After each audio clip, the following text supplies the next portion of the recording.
teman-teman, Assalamualaikum warahmatullahi wabarakatuh.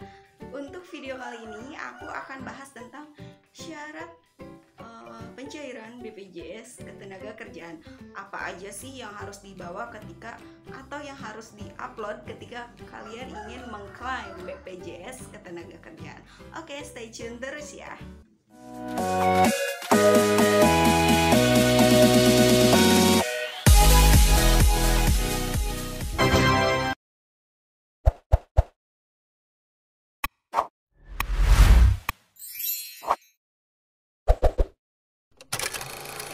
Yang udah dibahas di video sebelumnya, untuk pencairan BPJS Ketenagakerjaan program JHT bisa dilakukan melalui aplikasi dan website.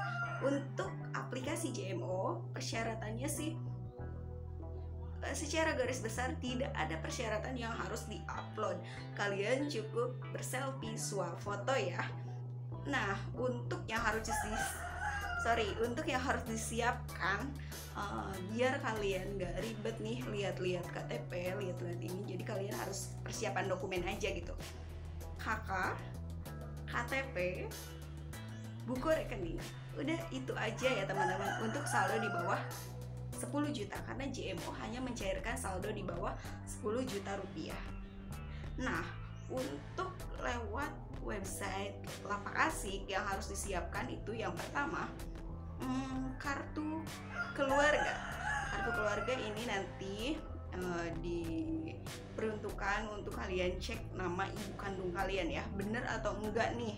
Yang kedua tentu aja KTP, kartu tanda penduduk kalian. Nanti NIK, alamat, nama lengkap itu harus sesuai dengan yang tercantum di KTP ya teman-teman. Terus KPJ, kartu pesertaan jam sostek. Nah itu juga harus ada ya teman-teman. Oh iya, untuk di JMO itu aku nggak cantumin tadi si KPJ ya, karena di JMO itu udah otomatis KPJ-nya terisi ya, ada teman-teman. Nah biasanya kalau misalkan kalian mempunyai lebih dari satu KPJ itu akan disensor ya teman-teman, atau harus kalian harus ada si KPJ-nya kalau misalkan bekerja di lebih satu perusahaan. Terus yang selanjutnya, yang pertama kartu keluarga, KTP, KPJ. Yang keempat itu buku rekening. Buku rekening sebenarnya fisiknya itu harus ada karena akan diverifikasi ketika kalian video call ya teman-teman. Kebanyakan sih kalau misalkan saldonya tidak lebih dari 5 juta itu tidak verifikasi buku rekening ya teman-teman. Tapi ya untuk meyakinkan petugas itu kalian harus siapkan ya teman-teman untuk si buku rekeningnya ini. Buku rekening itu harus atas nama sendiri, atas nama si pengaju ya teman-teman. Jangan atas nama orang lain karena tidak akan di ACC ya. Di situnya juga nanti di website Lapak Asiknya tidak akan diterima. Kalau misalkan nama salah aja satu huruf itu tidak akan diterima ya teman-teman. Selanjutnya untuk saldo di atas 50 juta itu harus ada NPWP-nya, nomor pokok wajib pajak, karena itu akan kena pajak ya kalau saldo di atas 50 juta. Jadi yang harus disiapkan, aku review lagi atau aku ulang lagi. Yang pertama, kartu keluarga, itu untuk meyakinkan nama ibu kandung.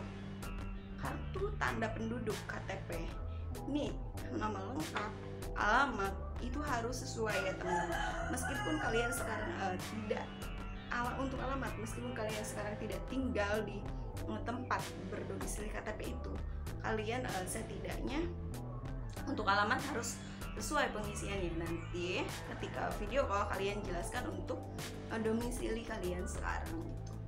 Nah untuk selanjutnya tadi aku bahas KPJ, kartu kepesertaan jam sostek, itu harus ada ya, karena nanti setelah video call biasanya kalian akan diminta untuk menunjukkan KPJ, kartu kepesertaan jam sostek.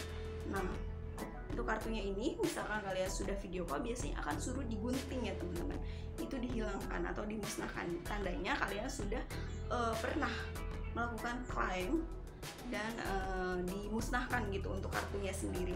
Nah untuk kalian yang mempunyai lebih dari satu KPJ jangan khawatir, itu bisa diklaim juga JHT-nya di lapak asik. Jadi nanti kalian tinggal upload. Di video aku sebelumnya udah aku jelasin, bisa di-upload di tempat option tambahan ya, itu KPJ, paklaring juga harus di-upload gitu. Oke, sorry, tambahannya tadi ada paklaring ya, paklaring yang harus dilampirkan. Tadi aku review berarti kartu keluarga, KTP, KPJ, buku rekening. Buku rekening ini harus ada, ditakutkan atau dikhawatirkan akan disinkronkan ketika video call, jadi harus ada ya. Terus juga harus sama. Biasanya kalau nggak sama tidak akan di ACC, terus tidak akan lolos juga di pengajuan. Terus yang terakhir paklaring. Paklaring atau surat pengalaman kerja di suatu PT itu harus ada ya. Kalau misalkan nggak ada kemungkinan akan ditolak. Nanti di video-video selanjutnya aku akan bahas juga gimana kalau kita nggak punya paklaring, kita nggak ada KTP-nya, terus nggak ada buku rekening, itu bisa diatasi. Sekarang nggak ada yang nggak bisa diatasi. Oke, aku akan bahas untuk kekurangan minus atau kekurangan syaratnya di video selanjutnya ya teman-teman. Untuk video kali ini aku akan bahas syaratnya aja. Aku risam lagi ya. Yang pertama kartu keluarga, yang kedua KTP, kartu tanda penduduk, yang ketiga KPJ atau kartu kepesertaan jam sostek, yang keempat buku rekening atau buku tabungan bank. Diusahakan ini himbara ya, soalnya kalau yang lain ditakutkan susah untuk masuk. Biasanya kalau yang non himbara itu konfirmasinya agak sulit gitu teman-teman. Nah, untuk yang selanjutnya itu paklaring atau surat pengalaman kerja gitu ya teman-teman. Dan NPWP, tadi aku jelasin untuk NPWP saldo di atas 50 juta. Oke, untuk yang diupload itu, yang diupload di lapak asik biasanya hanya KTP, KPJ, terus foto selfie, selfie setengah badan, hanya segini. Yang terakhir itu paklaring. Jadi untuk kartu keluarga dan buku rekening itu tidak diupload ya teman-teman. Kalaupun harus disediakan ketika video call, itu dikhawatirkan ada yang tidak sesuai gitu. Jadi ada 4 ya yang diupload, sedangkan untuk persyaratannya ada 6. Untuk saldo di bawah 50 juta tidak perlu NPWP, dan di atas 10 juta NPWP juga harus disiapkan untuk diupload ya teman-teman. Oke, itu aja untuk pembahasan syarat klaim BPJS Ketenagakerjaan program JHT ya teman-teman. Jangan lupa untuk selalu stay tune di video-video aku. Mudah-mudahan selalu bermanfaat untuk kalian.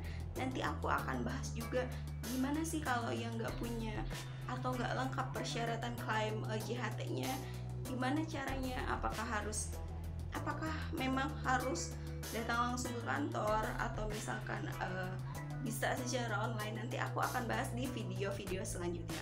Pokoknya kalian stay tune terus. Kalian boleh komen kalau misalkan ada pertanyaan-pertanyaan, atau kita boleh sharing juga. Ini aku tidak menggurui ya, kita hanya sharing, bertukar pendapat. Ingat, yang aku bagikan di sini 95% itu berdasarkan pengalaman aku ya. Jadi aku real mengerjakan gitu. Pokoknya semuanya dari pengalaman aku gitu.